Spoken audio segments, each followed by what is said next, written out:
Hey, welcome to No Clue, No Stress, a series of cycling videos where experts of cycling industry explain things in a very simple way. And today it's time to explain cycling saddles. I'll be joined by Mr. Mirko Porta of Selle, Italia, who will answer to me some of the most common questions we have about cycling saddles. And if you don't know, Selle Italia is definitely one of the leading companies producing cycling saddles around the world. So good morning, Mirko. How are you? Good morning, all okay, and you? Yeah, fine, thanks. Looking forward to this conversation. So Mirko, tell me, when is the time to change your saddle? Okay, so first of all, if you are experiencing a miscomfort on your saddle, absolutely it's the correct time to change the saddle, or at least take a look to your position in the bike in general and the position that you have on the saddle.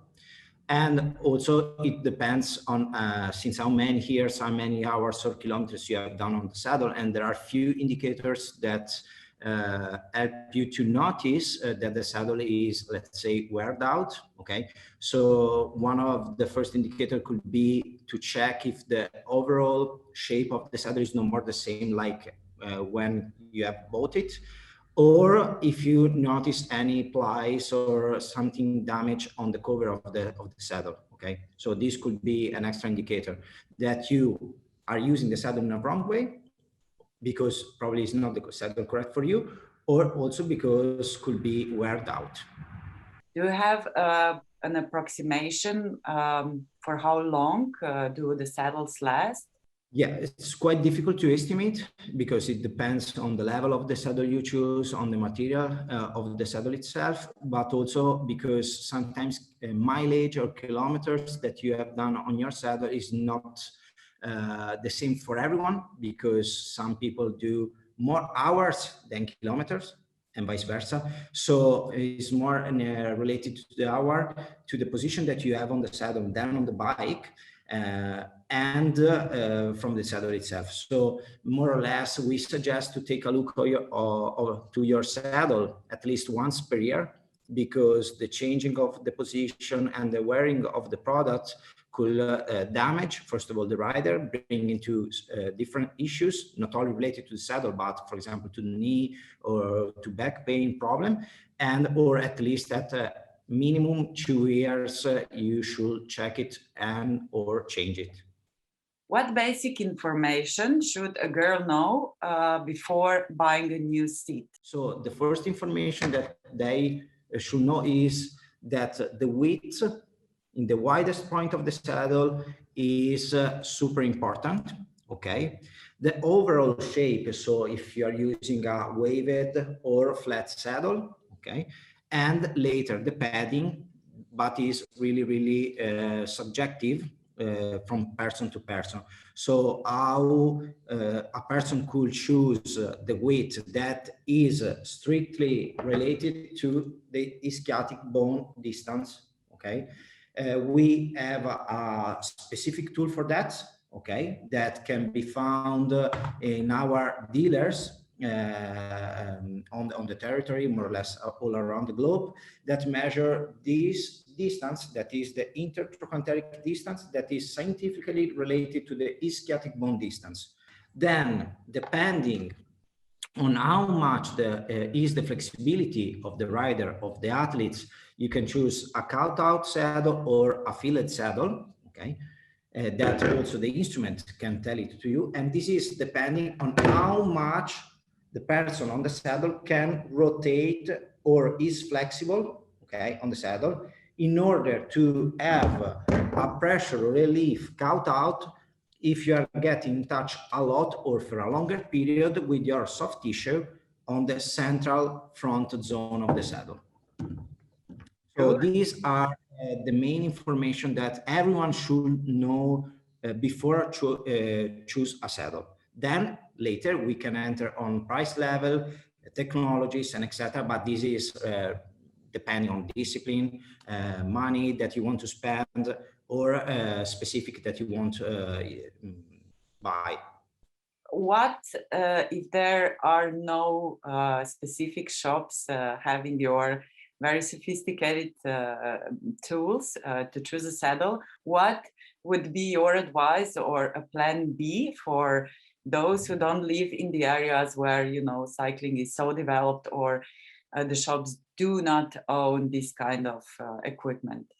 First of all, on our website, you can find a dedicated section that is called ID Match Experience, that directly on the website, just step by step, on 5 steps, you can do more or less the same things that the instrument do, obviously with a different precision, because the tool is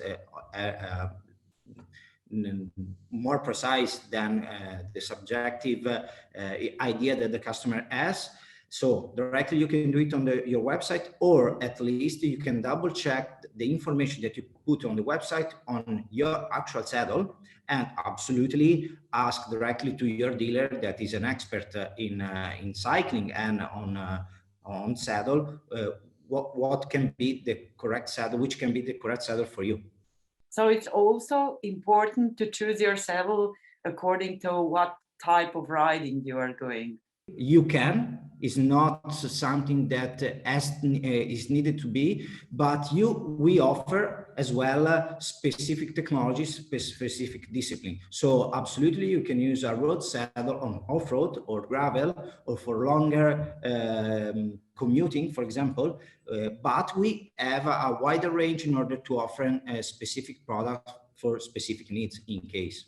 So actually the price is not the one that would, you know, if you say that if you pay more for the saddle, it's going to suit you better. Obviously, the price mainly is, and sometimes is related, for example, to weight. So in order to have a ratio of stiffness to weight that is even better compared to other saddles, obviously you need better technologies and better material in order to maintain that. But specifically the comfort is really, really personal. Okay, so this means that sometimes buying a full carbon saddle is not so comfortable for you, or for someone can be, compared to a Gran Turismo saddle. And then there are person in person that have different needs. So some people prefer to spend a little bit less, but have better comfort in terms of padding, gel addiction, etc. And other people that want a super light bike. So it's really, really personal. So there's no algorithm behind the comfort on a saddle. The position of how you mount the saddle on your bike can also, you know, change does a centimeter make a change, you know, moving it forward or backward? So absolutely, you can use the best saddle in terms of comfort, in terms of technologies and etc. But if you are not well placed on the saddle and in general in your bike, you probably will experience a discomfort in your body and during your cycling experience. So independently if it's a training for a race, or at least just doing a small trip around the globe. So absolutely, this is super important, and that's why we have developed for that our own bike fitting machine that is called ID Match Bike Club, and several tools, for example, to place the cleats under the shoes, choosing the correct saddle, and provide an overall suggestion on how you have to be placed on a bike and how to choose the correct bike in terms of size and accessories for you. So this is absolutely super important. Correct me if I'm wrong, but it looks to me that the comfort on the bike does start largely with the good seat, yeah? Absolutely, absolutely, but there's no saddle that can cover the needs of a dedicated bib short and vice versa. So absolutely using the correct saddle with let's say a wrong or not high quality product in terms of bib short could bring you to a miscomfort in general, and vice versa, but still absolutely the position of your feet on the bike, the position of your handlebar, and etc. will affect a lot the general comfort overall. So absolutely, before choosing a saddle, it's another good advice could be please take a look at your overall position at least once per year, or at least doing once, because you can discover, for example, that your size of frame is wrong. Probably your handlebar is wrong in terms of sizing and length, and also probably the saddle. So absolutely, you can have even the best comfort bib short and clothing material, but then the position is still super important. Thank you for watching. If you liked the show, make sure you click subscribe. We have some other great content incoming, so make sure you don't miss it.